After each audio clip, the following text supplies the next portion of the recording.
And look, America just crossed $39 trillion in debt.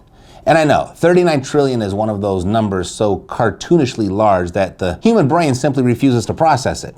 It's a number a panicked child invents when you ask them how many jelly beans are in the jar. But it is real, and every single person you've ever heard talk about it gets the same thing wrong. And it makes sense, because it shows up in the comments. The question that should be asked is, who are our creditors, and how much do we owe each of them? Well, they say we owe it to China. Your uncle says it at Thanksgiving. The guy on cable news says it. Your congressman says it. And the president says it. China, China, China. China holds about $684 billion of our debt. Sounds like a lot, but it's less than 2% of the total.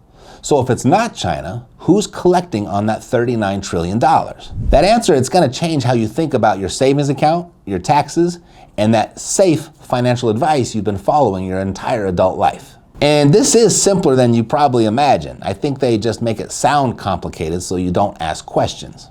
So about 20% of the debt, roughly 7.6 trillion, the government owes to itself. Social Security, Medicare, federal retirement funds, one government agency borrowed from another. It's like taking $50 from your grocery budget to cover your electric bill and calling it a loan. You didn't borrow money, you just moved it around. The other 80% though, this is where it gets interesting. The other 80%, over $31 trillion, is owed to what they call the public. Now when you hear the public, you're picturing your neighbor Dave. You're picturing the lady at the grocery store. Regular people. That's not what this means. When the government needs to borrow money, it sells IOUs. They call them Treasury bonds. Think of it like this.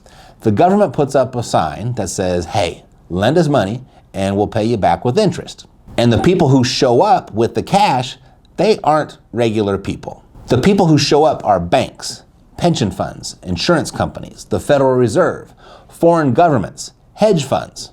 It's like a yard sale where everything is priced in the millions. Technically, anyone can show up, but the only people who actually walk away with something are the ones who brought a dump truck full of cash. That's who the public is.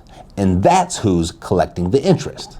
The Federal Reserve alone holds about $4.6 trillion. And get this, Warren Buffett's Berkshire Hathaway holds $314 billion in US Treasuries. That makes him the single largest non-government bondholder in America. Buffett isn't keeping his cash in a Chase checking account to earn a free toaster. No, he's lending it to the government. And the government is paying him interest with your tax dollars.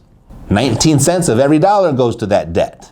And that 19 cents, it doesn't fix a pothole. It doesn't pay a teacher. It goes straight to the people holding those IOUs, the yard sale buyers, the dump truck crowd. Now, whenever this comes up, some economists will trot out the most manipulative phrase in American finance.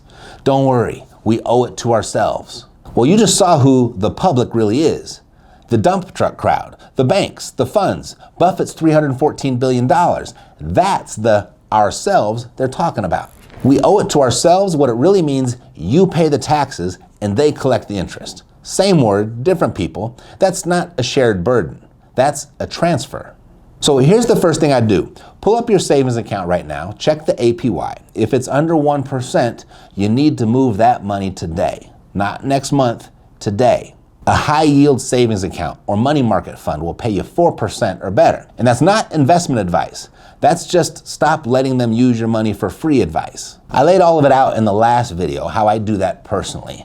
I put a page up showing which banks I use and why. It's still live at stackmybanks.com. Now let me show you how the loop actually works, because once you see it, you can't unsee it. So you put your money in the bank, let's say $100,000, but the bank doesn't let your money just sit there. No, they take your deposit and buy treasury bonds with it.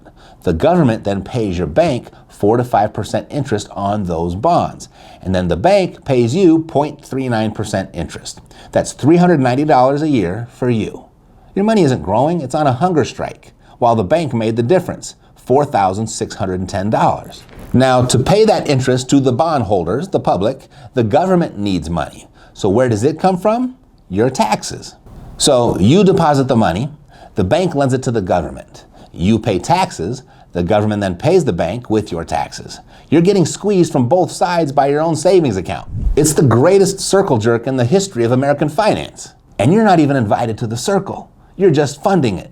And while all of this is happening, inflation is running at 2.7%. So your $100,000 isn't just earning almost nothing, it's quietly losing $2,700 a year in purchasing power. Over a decade, that $100,000 buys what $76,000 buys today. Nobody stole it. Inflation just ate it. You never get an invoice either that says national debt surcharge. No, the invoice is just the fact that a carton of eggs now costs what a used Honda Civic went for in 2006. And the bill is getting bigger. The government spent over $1 trillion last year just on interest. That's $7,300 per household. More than you spend on healthcare, more than gasoline, more than clothing and education combined. We're spending more on interest than on actual tanks and missiles. Kind of scary when the threat of World War III is looming. But in a nutshell, America's biggest expense is the minimum payment on a credit card with no limit.